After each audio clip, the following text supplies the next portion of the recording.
سورۃ الاعراف آیت نمبر 156۔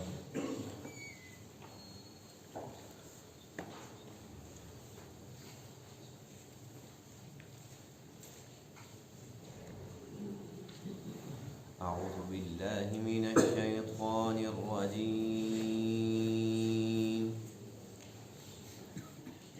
بسم اللہ الرحمن الرحیم۔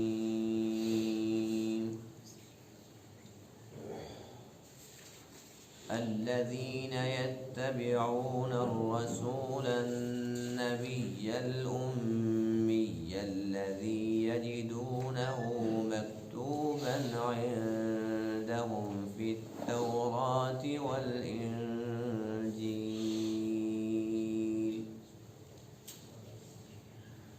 يأمرهم بالمعروف وينهاهم عن المنكر ويحل لهم الطيبات ويحرم عليهم الخبائث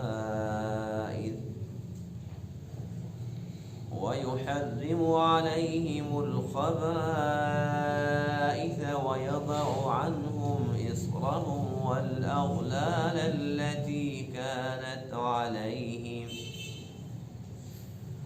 فالذين آمنوا به وعزروه ونصروه واتبعوا النور الذي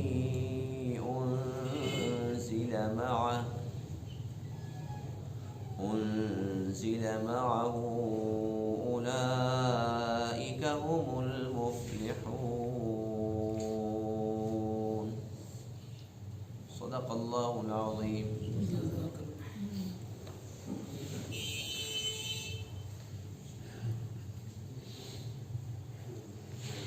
آج کے درس میں اس آیت کریمہ میں ان لوگوں کا تذکرہ ہے جن کے اوپر اللہ تعالیٰ کی خاص رحمت برسنی ہے۔ یہ وہ لوگ ہیں، ایک تو اللہ سے ڈرتے ہیں، دوسرا زکوٰۃ ادا کرتے ہیں، تیسرا اللہ کی آیات پر ایمان رکھتے ہیں، اور چوتھا اللہ کے اس خاص رسول کی جو نبی امی ہے اس کی اتباع کرتے ہیں، جس کا ذکر تورات میں بھی ہے اور انجیل میں بھی ہے۔ اور اس رسول عربی، اس رسول نبی امی کی چند صفات کا ذکر بھی ہے آج کے درس میں، کہ ایک تو اللہ کے خاص رسول، اللہ کے محبوب علیہ الصلوۃ والسلام لوگوں کو اچھی باتوں کا حکم کرتے ہیں، بری باتوں سے منع کرتے ہیں، اور تیسرا یہ کہ جو پاک چیزیں ہیں ان کو حلال قرار دیتے ہیں، جو خبیث بری چیزیں ہیں، ناپاک چیزیں ہیں انہیں حرام قرار دیتے ہیں۔ اور ان کی صفات میں سے ایک صفت یہ بھی ہے کہ اللہ تعالیٰ نے اپنے اس خاص رسول کو اس لیے مبعوث فرمایا کہ وہ لوگوں سے ان کا بوجھ بھی اتارے اور اس کے ساتھ ساتھ وہ طوق جو ان کی گردنوں میں پڑے ہوئے ہیں وہ بھی اتاریں۔ یعنی کہ اللہ کے نبی ان تمام صفات کے حامل ہیں۔ اب جو لوگ اللہ کے اس رسول پر، اس اللہ کے خاص نبی پر جو نبی امی ہے، اس پر جو لوگ ایمان لاتے ہیں، ان کی تائید کرتے ہیں، ان کی مدد و نصرت کرتے ہیں، اور پھر یہ کہ اللہ نے ان پر جو اپنا کلام نازل فرمایا اس کی اتباع کرتے ہیں، تو اللہ فرماتے ہیں کہ یہ لوگ کامیاب لوگ ہیں۔ جو لوگ اللہ کے رسول کی اتباع کر لیں گے، آپ پر ایمان لائیں گے، تو یہ خوش نصیب ہے، ظاہر سی بات ہے۔ اور ایسے لوگ بھی ہوں گے جو اپنی آنکھوں سے دیکھیں گے، دیکھنے کے باوجود بھی اندھے ہوں گے، جیسے کہ ابو جہل نے دیکھا کہ نہیں دیکھا، ابو لہب نے دیکھا کہ نہیں دیکھا، دیکھنے کے باوجود نہیں دیکھا کیونکہ دل کی آنکھ ان کی اندھی تھی، دیکھ کر بھی ان کو نظر نہیں آیا۔ اگر وہ دل کی آنکھ کھول کر دیکھ لیتے تو وہ فی الفور کلمہ طیبہ پڑھ لیتے اور اسلام قبول کر لیتے۔ تو بہرحال قیامت تک کے لیے چونکہ اللہ کے نبی عالمی نبی ہیں، قیامت تک کے لیے اللہ کی طرف سے یہ آفر ہے کہ جو چاہتا ہے کہ میں کامیاب ہو جاؤں تو راستہ ایک ہی ہے، اللہ کے محبوب علیہ الصلوۃ والسلام کی کامل اتباع کر لے تو وہ کامیاب ہو سکتا ہے۔ اگر کوئی شخص یہ چاہتا ہے کہ میں اس راستے کو چھوڑ کر کسی اور راستے سے کامیاب ہو جاؤں گا، اور کوئی راستہ اللہ نے بنایا ہی نہیں۔ الذین، وہ لوگ، یتبعون الرسول، جو اتباع کرتے ہیں اللہ کے خاص رسول کی، النبی الامی، جو نبی امی ہے، الذی یجدونہ مکتوبا عندہم فی التوراۃ والانجیل، وہ نبی کہ جس کو لکھا ہوا پاتے ہیں اپنے پاس تورات اور انجیل میں، یعنی کہ ان کا ذکر مبارک تورات اور انجیل کے اندر بھی ہے۔ اس نبی کی صفات میں سے ایک صفت یہ ہے، یأمرہم بالمعروف، اچھی باتوں کا حکم کرتے ہیں، وینہاہم عن المنکر، اور بری باتوں سے روکتے ہیں، ویحل لہم الطیبات، اور ان کے لیے طیب جو پاک چیزیں ہیں ان چیزوں کو حلال ٹھہراتے ہیں، ویحرم علیہم الخبائث، اور ان پر حرام کرتے ہیں خبیث چیزوں کو، ناپاک چیزوں کو، وَيَضَعُ عَنْهُمْ إِصْرَهُمْ، اور اللہ کے نبی کی ایک صفت یہ بھی ہے کہ وہ ان سے ان کے بوجھ اتارتے ہیں، وَالْأَغْلَالِ، اور ان طوقوں کو بھی اتارتے ہیں، الَّتِي كَانَتْ عَلَيْهِمْ، جو ان کے اوپر پڑے ہوئے ہیں۔ فَالَّذِينَ آمَنُوا بِهِ، پس وہ لوگ جو آپ پر ایمان لائے، وَعَزَّرُوهُ، اور آپ کی تائید کی، وَنَصَرُوهُ، اور آپ کی مدد و نصرت کی، وَاتَّبَعُوا النُّورَ، اور نور کی اتباع کی، الَّذِي أُنزِلَ مَعَهُ، وہ نور جو آپ کے ساتھ اتارا گیا، یعنی کہ قرآن مقدس۔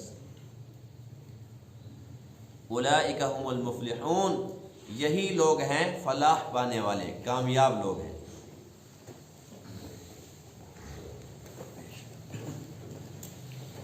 حضور خاتم النبیین علیہ الصلوۃ والسلام کی ایک صفت کیا ہے کہ آپ امر بالمعروف اور نہی عن المنکر فرماتے ہیں، اچھی باتوں کا حکم فرماتے ہیں اور بری باتوں سے منع فرماتے ہیں۔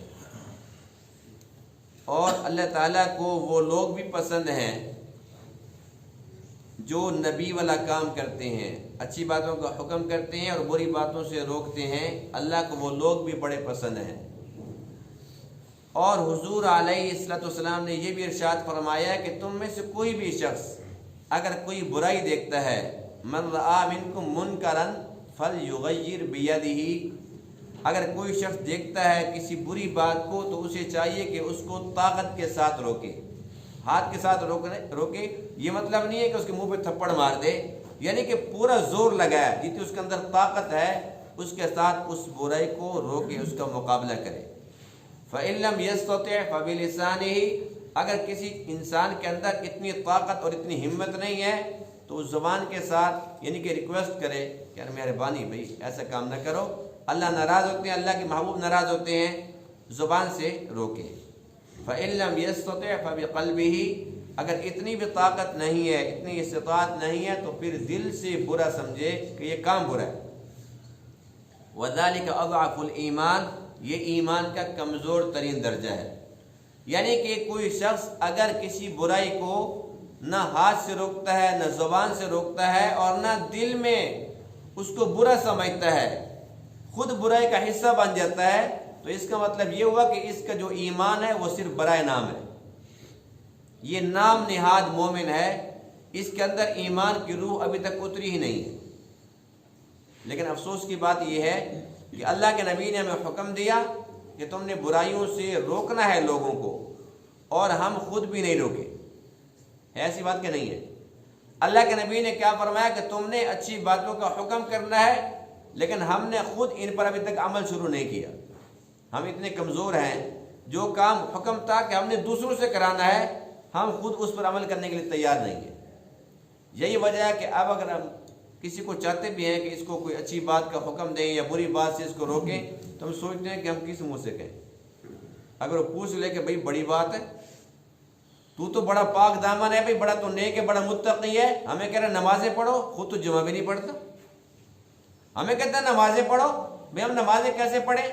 تو نے خود پڑھی، وہ تیرے بھائی نے پڑھی، تیرے بیٹے نے پڑھی۔ اس لیے ڈر کی وجہ سے، شرم کی وجہ سے ہم کسی کو کچھ کہتے نہیں۔ ہم سب جانتے ہیں نا کہ ہم خود کتنے پانی میں، ہم کہتے ہیں بس ٹھیک ہے جی، اللہ خود اس سے نمٹ لے گا۔ تو بڑے افسوس کا مقام ہے، اللہ کیا فرماتے ہیں کہ میرے نبی کی یہ صفت ہے کہ میرا نبی یہ کام کرتا ہے۔ اب اگر کوئی انسان جو خوش نصیب ہے کہ اس نے اپنی زندگی بھی تبدیل کی ہے اور دوسروں پر بھی اسی طریقے سے محنت کرتا ہے، وہ چاہتا ہے کہ سب کے سب مسلمان 100% مسلمان ہو جائیں، جو مومن ہے وہ 100% مومن ہو جائیں، تو یہ خوش نصیب ہے کیونکہ اس نے نبی والا کام کیا ہے۔ اللہ کے نبی کی صفت یہ ہے يحل لهم الطيبات ويحرم عليهم الخبائث، جو پاک چیزیں ہیں اللہ کے نبی انہیں حلال قرار دیتے ہیں اور جو ناپاک ہیں انہیں حرام قرار دیتے ہیں۔ مسئلے کی بات سن لیں، کسی بھی چیز کو حلال قرار دینا یا کسی بھی چیز کو حرام قرار دینا یہ اللہ کے نبی کا کام نہیں ہے، یہ اللہ کا کام ہے۔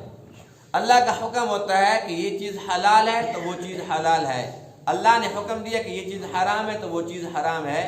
اللہ کے نبی حلال قرار دیتے ہیں یا حرام قرار دیتے ہیں کا مطلب یہ ہے کہ اللہ کے نبی بتلاتے ہیں، آگاہ فرماتے ہیں کہ اللہ نے مجھے بتلایا کہ یہ چیز حلال ہے تو میں تمہیں بتلا رہا ہوں۔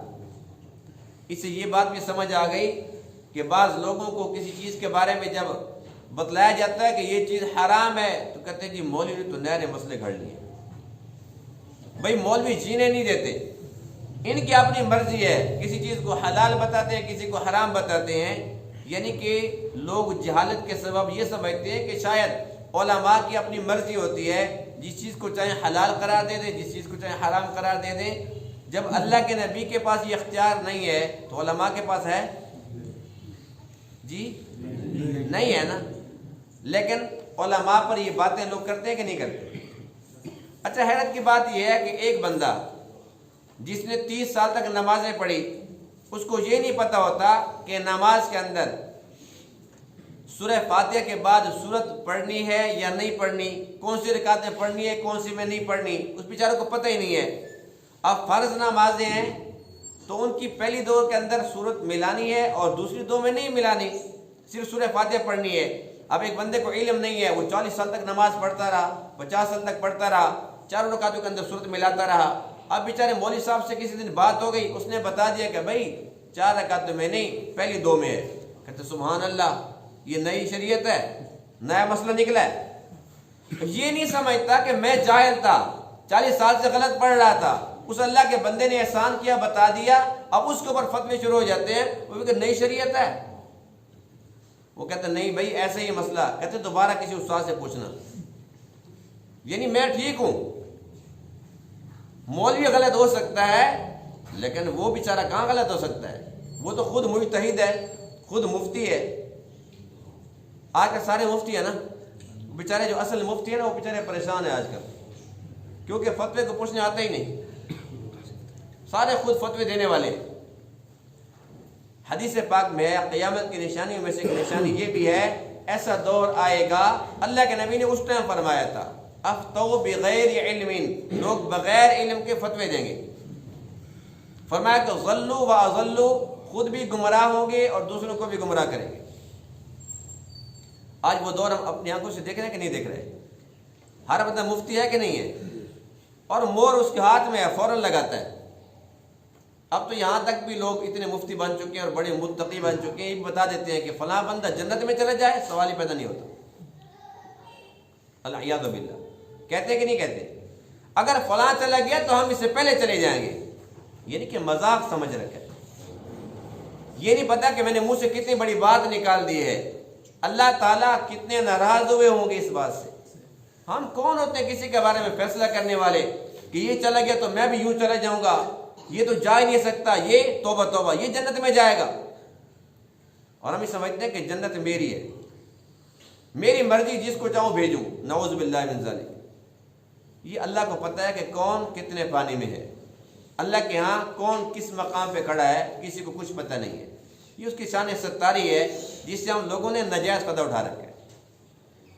تو بہرحال میں بات یہ کر رہا تھا کہ اللہ کے نبی کے پاس بھی اختیار نہیں ہے کسی چیز کو حلال یا حرام قرار دینے کا، صرف اللہ کے نبی بتلانے والے ہیں۔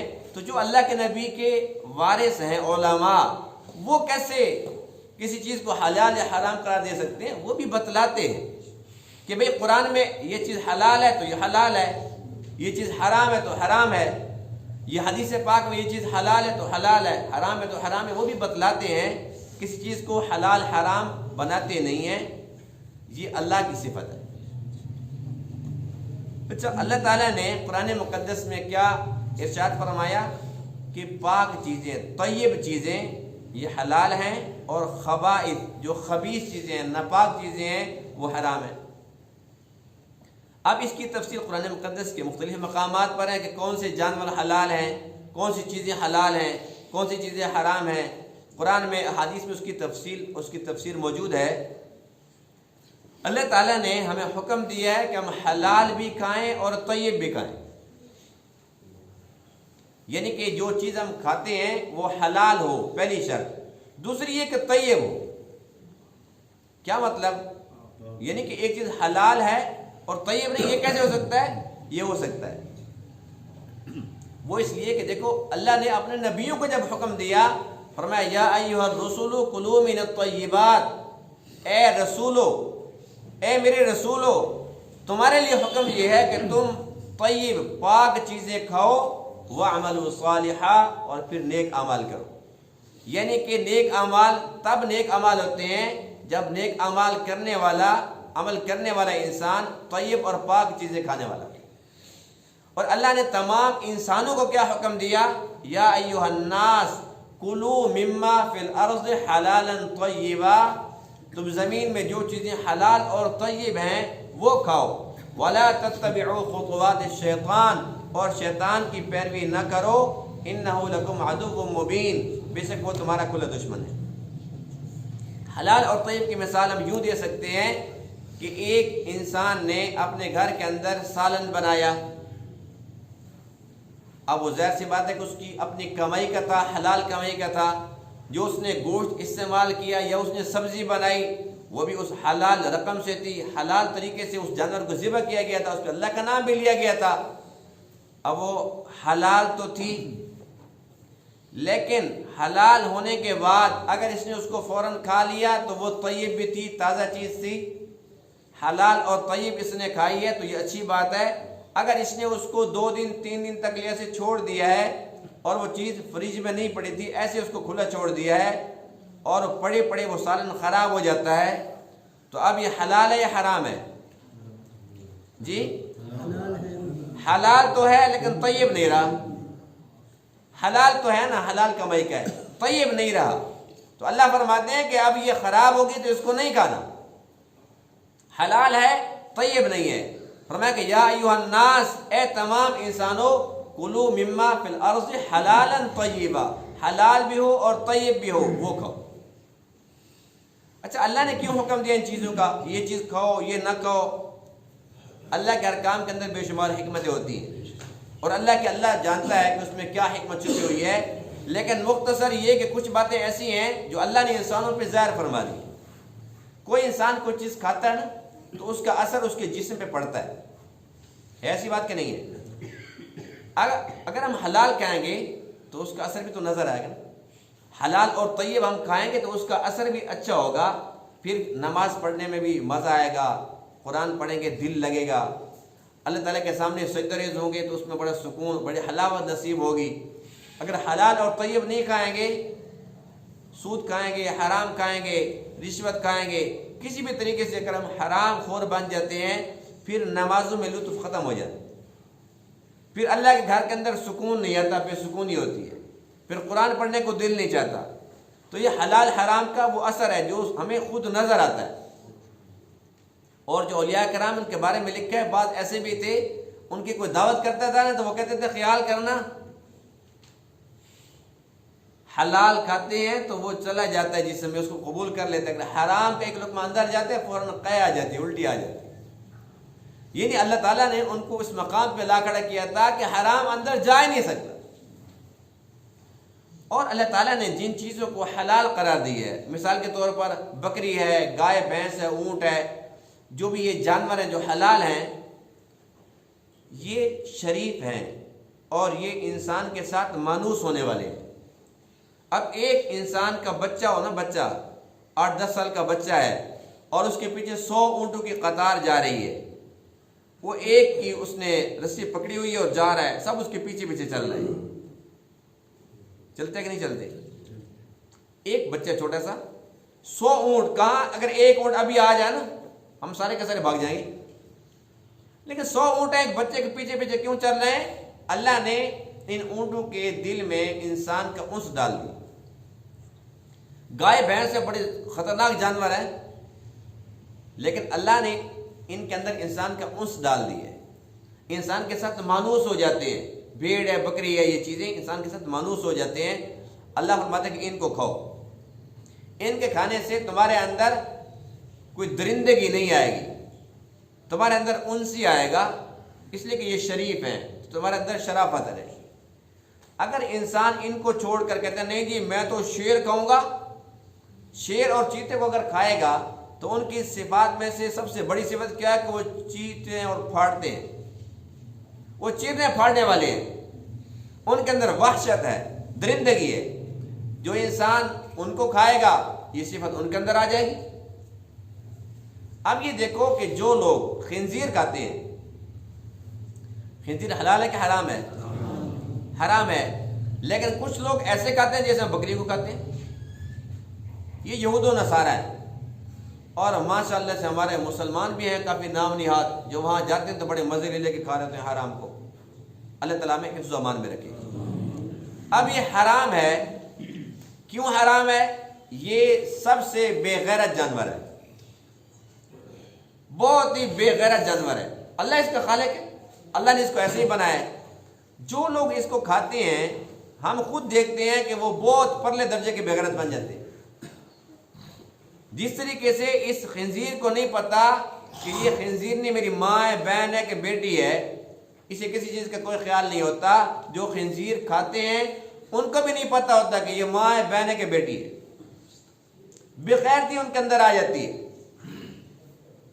اسی طریقے سے اللہ نے منع فرمایا کہ کتا نہیں کھانا، ظاہر سی بات ہے کہ کتا بھی نجس ہے، کتے والی صفات انسان کے اندر آ جائیں گی۔ تو جتنے بھی جانور ہیں ان کی جو صفات ہیں اگر ہم لوگ وہ کھائیں گے تو ہمارے جسم کے اندر جب وہ آئیں گے تو اپنا اثر تو دکھائیں گے۔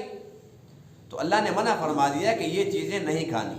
اب ایک جانور ہے حلال ہے، بکرا ہے، گائے ہے، بھینس ہے، اونٹ ہے، حلال ہے، لیکن اگر ہم نے اس کو اسلامی طریقے سے ذبح نہیں کیا، اس کی گردن پہ چھری نہیں پھیری، اللہ کا نام نہیں لیا، ایسے مر جاتا ہے، تھا تو حلال، لیکن یہ مردار ہو گیا، اب ہم اس کو نہیں کھا سکتے۔ اگر ہم اس کو کھائیں گے تو کیا ہوگا کہ ہم بیمار ہو جائیں گے، اس لیے کہ اس کے اندر ایک خون ہے جو دم مسفوح بہنے والا خون ہے، جب اس کو کاٹتے ہیں نا اللہ کا نام لے کے، وہ خون ایک دم سے تیزی سے نکل جاتا ہے، اس کے اندر تمام بیماریاں ہوتی ہیں۔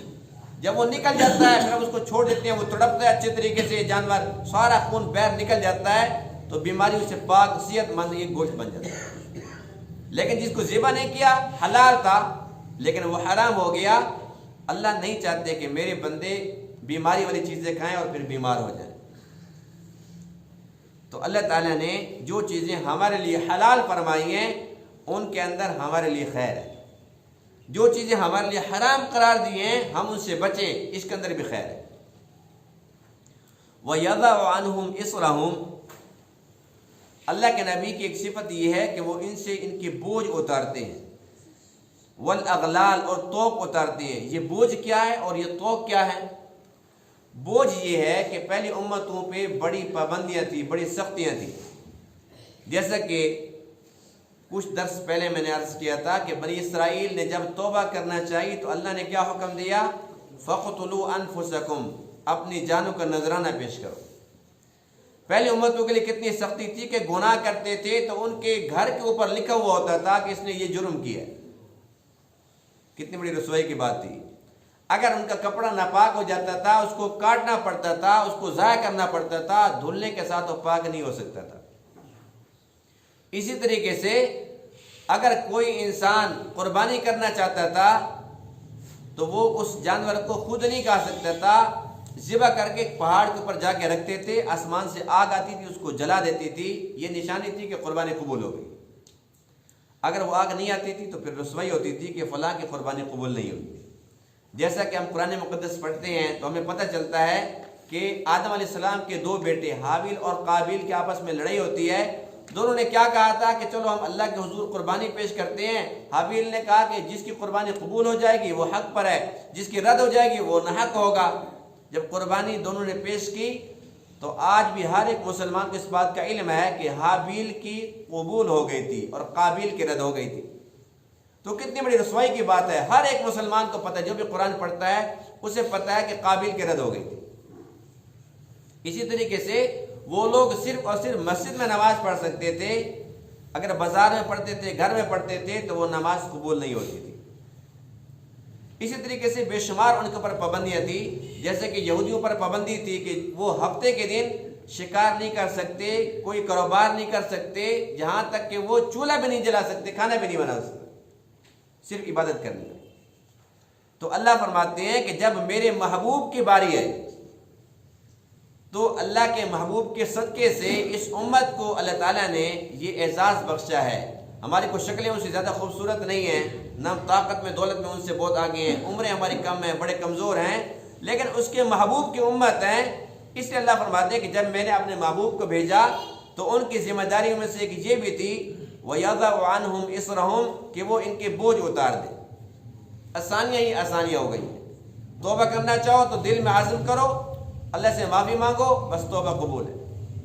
قربانی کرنا چاہو خود ذبح کر کے خود کھا لو, قبول ہے. اسی طریقے سے انسان کا کپڑا ناپاک ہو جائے, جسم ناپاک ہو جائے, اس کو دھو لو, 1000 بار ناپاک ہو پھر دھو لو, پھر پاک. الغرض آسانی آسانی ہے. اللہ کے نبی لوگوں سے ان کے بوجھ اتارنے کے لیے تشریف لائے تھے. والاغلال اور وہ توق اتارنے والے تھے. یہ توق کیا تھے؟ توق یہ تھی رسومات جن کے اندر وہ لوگ پڑے ہوئے تھے. اللہ کے نبی جب تشریف لا چکے ہیں تو اب رسومات کا دور ختم, اب سنتوں کا دور شروع ہو چکا ہے. لیکن افسوس کی بات یہ ہے کہ اللہ نے اپنے محبوب علیہ السلام کو جس مقصد کے لیے مبعوث فرمایا تھا کہ وہ لوگوں سے ان کے توق اتار دیں, رسومات سے ان کو نکال دیں, اس دلدل سے ان کو نکال دیں, لیکن آج امت پھر اسی دلدل میں چلی گئی ہے. آج پھر رسومات کے اندر امت پھنس چکی ہے. اور سب جانتے ہیں جب ہمارے یہاں کوئی خوشی ہوتی ہے, غمی ہوتی ہے, ہم جو بھی رسم کر رہے ہوتے ہیں ہم خود مان رہے ہوتے ہیں, اقرار کر رہے ہوتے ہیں, اس کے تذکرے بھی کر رہے ہوتے ہیں. کیا کریں جی, یہ ہندوانہ رسمیں بس ہماری زندگی کا حصہ بن گئی. مان رہے تو نہیں مان رہے ہوتے. اب جب سے کچھ کافی نا پہلے تو رسمیں ختم ہو گئی تھی, جب سے یہ آئی نا مووی تو شادی کے اندر ساری پھر دوبارہ رسومات ہندوانہ پھر آ گئی ہیں. اور مووی کے اندر بھی پتہ چلے بھی مہندی ہوئی ہے کہ نہیں ہوئی, اٹھنے کی رسم ہوئی ہے کہ نہیں ہوئی, فلانی ہوئی ہے کہ نہیں ہوئی. اور ہر شادی کے اندر نا وہ دودھ پلائے کی رسم ایسے جیسے کہ قرآن کی کسی آیت کے اندر ہو, ایسی بات کہ نہیں ہے. اور جوتا چھپائی کی رسم ایسے لگتا ہے جیسے آدم علیہ السلام کے دور سے اللہ نے کو حکم دیا ہو. یعنی کیسے ہماری زندگی کے اندر وہ شامل ہیں. ہم سمجھتے ہیں کہ اگر یہ رسم نہیں ہوئی تو بس پھر کیا ہوا, شادی بھی ادھوری ہے. حالانکہ اللہ نے کتنا آسان سسٹم دیا ہے نکاح کا, کتنا آسان ہے. ایک حدیث پاک سنیے, آپ حیرت میں ڈوب جائیں گے. ایک صحابی ہیں عبد الرحمن بن عوف رضی اللہ عنہ, سب نے نام سنا ہوا ہے, مشہور صحابی ہیں, بہت بڑے درجے کے صحابی ہیں. ان کا نکاح ہو گیا, اور جب ان کا نکاح ہوا تو اس دور میں نا روایت تھا کہ زعفران کو پانی میں ڈال کے نا تو اس کا جو رنگ ہے نا وہ تھوڑا سا ایسے ڈال دیتے تھے, نشانی ہوتی تھی کہ اس کا نکاح ہوا. حضور علیہ الصلوۃ والسلام ان سے کتنی محبت کرتے تھے, یا یہ اللہ کے نبی سے کتنی محبت کرتے تھے, اس کی بتانے کی ضرورت نہیں ہے. لیکن اللہ کے نبی عبد الرحمن بن عوف کو جب دیکھتے ہیں نا, اس وہ رنگ کو دیکھا, زعفران کے رنگ کو, تو آپ نے فرمایا کہ تیرا نکاح ہو گیا ہے. عرض کیا کہ جی میرا نکاح ہو گیا ہے۔ فرمایا کہ مبارک ہو، اللہ اس کے اندر برکت عطا فرمائے۔ اب یہاں دیکھو کہ اتنے بڑے درجے کا صحابی جو اللہ کے نبی کا کتنا قریبی تھا، نکاح ہو گیا، اللہ کے نبی کو پتہ نہیں، اور نہ اس نے ضرورت محسوس کی کہ میں ضرور تکلیف دوں، جی آپ میرا نکاح پڑھانا، اور بہت ساری عوام اکٹھی ہوگی، سب کو پتہ چلے گا۔ اب تو کہتے ہیں جہاں پر کوئی ڈھول باجے نہ ہو، کہتے ہیں کیا کوئی میت ہو گئی ہے، یہ شادی ایسی ہوتی ہے۔ اور صحابہ کرام کی شادیاں دیکھیں۔ تو عرض کرنے کا مقصد یہ ہے کہ یہ توق ہم نے گلے میں خود ڈالے، اللہ کے نبی توق اتارنے آئے تھے۔ نکاح کتنا آسان تھا، یہاں تک کہ ایک صحابی کے بارے میں لکھا ہے کہ اللہ کے نبی نے فرمایا کہ نکاح کر لو، وہ کہتے میرے پاس نہ حق مار کے لیے کچھ نہیں ہے ہی نہیں کچھ۔ فرمایا کچھ قرآن کا حصہ یاد ہے؟ کہتے ہاں جی وہ کچھ صورتیں تو یاد ہیں۔ فرمایا کہ حق مارنا نا بیوی کو وہ یاد کروا دینا، یہ حق مار تھا۔ یعنی اللہ نے اس حلال کو اتنا آسان بنایا، تو اس دور میں کوئی بدکاری کا تصور نہیں تھا، بد نظری کا تصور نہیں تھا۔ اب کیا صورتحال ہے کہ ہم نے ان رسومات کو گلے میں ڈالا، ہم نے ان کو فرض واجب کا درجہ دے دیا۔ اب صورتحال یہ کہ جو حلال ذریعہ تھا اس پر اتنی قدغنیں لگا دی، اتنی پابندیاں لگا دی، اتنا مشکل بنا دیا کہ انسان 100 بار سوچتا ہے بھائی نکاح اتنا آسان کام ہے، بھی شادی کر لو، ایسے شادی کر لو۔ ماں باپ کہتے ہیں پھر اپنے پاؤں پہ کھڑا ہوگا نا تو پھر شادی ہوگی۔ ابھی پاؤں پہ کھڑا ہونے کا مقصد سمجھ نہیں آج تک۔ جب انسان پیدا ہوتا ہے اس کے بعد اس کے پاؤں تو ساتھ آتے نہیں آتے۔ اب وہ اپنا کام کاج کر رہے تو پاؤں پہ چل رہا ہے نا، پاؤں پہ تو کھڑا ہے، لیکن ہمارا مقصد کیا ہوتا ہے پاؤں پہ کھڑا کرنے کا کہ بھائی اس کا اپنا کوئی الگ سے مکان ہو، اس کی اپنی کوئی دکان ہو، اپنا کاروبار ہو، کل کو اس کی بیوی بھوک سے مر جائے، بیوی بچوں کو کہاں سے پالے گا؟ بھول جاتے ہیں کہ اللہ نے وعدہ فرمایا کہ رزق میرے ذمہ ہے، جو اس کو دے گا اس کی بیوی کو بھی دے گا، اس کی بیوی کو دے گا اس کے بچوں کو بھی دے گا۔ تو اسی وجہ سے آج معاشرے کے اندر اتنا بگاڑ پیدا ہو چکا ہے کہ حلال مشکل ہو گیا، حرام بڑا آسان ہے۔ اور بدنصیبی کی بات یہ ہے کہ ہم سب جانتے ہیں فلاں بندہ بدکاری کرتا ہے تو ہم اسے کوئی عیب نہیں سمجھتے۔ اگر کوئی حلال طریقے سے دوسری شادی کر لیتا ہے تو کہ توبہ توبہ، دوسری شادی کر لی، نعوذ باللہ من ذالک، یعنی کہ اس نے نکاح کیا ہے، اللہ کے حبیب نے اس کو اجازت دی ہے، اب حلال کام کیا تو لوگ انگلیاں اٹھا رہے ہیں، دیکھو جی اس کا حال دیکھو۔ اور اگر 10 بار وہ غلط کام کر کے آتا ہے تو کوئی اسے کچھ نہیں کہتا۔ تو اس میں قصور کس کا ہے؟ ہمارا اپنا قصور ہے۔ اللہ تعالیٰ نے اپنے حبیب علیہ السلام کو اس لیے بھیجا تھا کہ وَالْأَغْلَالَ الَّتِي كَانَتْ عَلَيْهِمْ، جو لوگوں کے اوپر توق ہے ان کی گردنوں کے اندر، وہ اتارو۔ ہم نے کہا کہ نہیں اے اللہ کے رسول، ہم نے ان کو نہیں اتارنا، ہمیں انہی کے اندر ہی بڑا مزہ ہے۔ تو اس لیے ہمیں چاہیے کہ اللہ تعالیٰ نے ہمارے اوپر جو احسان فرمایا ہے ہم اس کی قدر کریں اور رسومات سے نکلنے کی کوشش کریں۔ ایک دم سے تو ختم نہیں ہو سکتی، لیکن جتنی ایک ختم ہوتی ہے، 2 ختم ہوتی ہیں، آہستہ سے ان کو ختم کریں، اور کوئی ناممکن کام نہیں ہے، آسان کام ہے۔ جب انشاءاللہ یہ رسومات سے ہم نکلیں گے، سادگی کی طرف آئیں گے، سنت کے راستے پر چلیں گے، تو پھر کچھ بھی مشکل نہیں ہوگا۔ اور آج معاملہ یہ ہے کہ اگر کوئی عورت طلاق یافتہ ہے یا یہ کہ وہ بیوہ ہو جاتی ہے تو وہ ایسے سسک کے مر جاتی ہے، کوئی اس کے ساتھ نکاح کے لیے تیار نہیں ہے۔ بھائی یہ تو طلاق یافتہ ہے، بھائی نکاح کیا تھا تو وہ جائز ہی تھا، تو طلاق کون سی حرام ہے؟ حلال طریقے سے تم نکاح کر لو۔ نہیں بھائی عیب والی، اگر کوئی بیوہ ہو گئی، اللہ نے اس کے شوہر کو مارا ہے، نہ بھی نہ بیوہ تو بتاؤ ہم نہیں کرتے، یعنی کہ یہ حلال تھا، ہم نے کہا نہ یہ کام نہیں کرنا۔ لیکن ایک عورت ایسی ہے جو 50 دفعہ غلط کر چکی ہے لیکن اس کی شادی نہیں ہوئی، طلاق یافتہ نہیں ہے، بیوہ نہیں ہے، وہ سلاموں پہ ہے، تو یہ منافقت نہیں ہے تو اور کیا ہے؟ یہ شیطانی چکر نہیں ہے تو اور کیا ہے؟ تو اس لیے جب ہم قرآن حدیث سے دور جائیں گے تو پھر ذلت ہی ذلت ہے۔ اللہ نے کتنا آسان دین ہمیں دیا ہے، فرمایا کہ دین یسر، دین تو آسان ہے۔ اللہ کے نبی نے امت کو حکم دیا یسروا ولا تعسروا، فرمایا کہ تم آسانیاں پیدا کرو، آسانیاں، یسروا ولا تعسروا، تنگیاں پیدا نہ کرو، بشروا خوشخبریاں سناؤ، ولا تنفروا اور نفرت مت پھیلاؤ۔ اللہ فرماتے ہیں کہ میرے محبوب جو ان صفات کے حامل ہیں وہ اتنی پیاری پیارے پیغام میرے لے کے آئے ہیں، پیاری پیاری باتیں لے کے آئے ہیں۔ اب انسانوں کی ذمہ داری ہے فالذین آمنوا بہ، جن لوگوں نے ایمان قبول کر لیا، جو آپ پر ایمان لے آئے، وعزروہ ونصروہ، اور یہ کہ ان کی تائید کی، ان کی نصرت کر دی، واتبعوا النور الذی انزل معہ، اور قرآن مقدس کی اتباع کر دی۔ اللہ نے اس کو نور فرمایا، اس میں کوئی شک ہے؟ قرآن میں نور ہی نور ہے سچ میں۔ فرمایا کہ جن لوگوں نے ان پہ عمل کر لیا، اولئک هم المفلحون، یہ کامیاب لوگ ہیں۔ اب یہاں سے یہ بھی پتہ چل گیا کہ کامیاب لوگ اللہ کے یہاں کون سے ہیں۔ ہم یہ کہتے ہیں جس کے پاس 2 ٹکے آ جاتے ہیں نا، وہی یہ بڑا پہنچا ہوا ہے، یہ بڑا کامیاب ہے۔ اللہ فرماتے ہیں کہ نہیں نہیں، جس نے میرے محبوب کی اتباع کر لی، جس نے میرے کلام کی پیروی کر لی، یہ کامیاب ہے۔ ہمیں چاہیے کہ ہم اللہ سے سچی محبت کریں، اللہ کے نبی سے سچی محبت کریں، اور قرآن مقدس سے سچی محبت کریں۔ اور محبت کا تقاضا یہ ہے کہ صرف زبانی جمع خرچ نہ ہو، بلکہ عمل سے ثابت کریں کہ اے اللہ واقعی ہم دل سے آپ کے حبیب سے محبت کرتے ہیں۔ اللہ تعالیٰ ان باتوں کو سمجھنے عمل کرنے کی توفیق عطا فرمائے۔ وآخر دعوانا الحمد للہ رب العالمین۔